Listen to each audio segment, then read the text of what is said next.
করি, কিন্তু এটা তো আদর্শগত ব্রেন ওয়াশিং ছিল। তখন একটা শূন্যতা তৈরি হয়েছিল।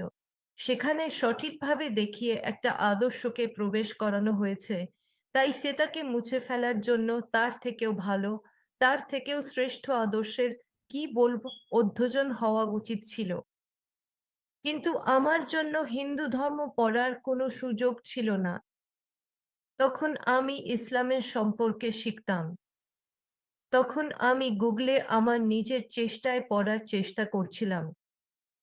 কিন্তু গুগলে সার্চ করলে ১০টা আলাদা আলাদা সাইট আছে। আলাদা আলাদা ব্যাখ্যা থাকে। কোনটা আসল, কোনটা নকল সেটা বোঝাও যায় না। তাহলে একটা সিস্টেমেটিক স্টাডির জন্য কি করতে হবে সেটাও তখন জানতাম না। তখন আমাকে বলার মতো কেউ ছিল না।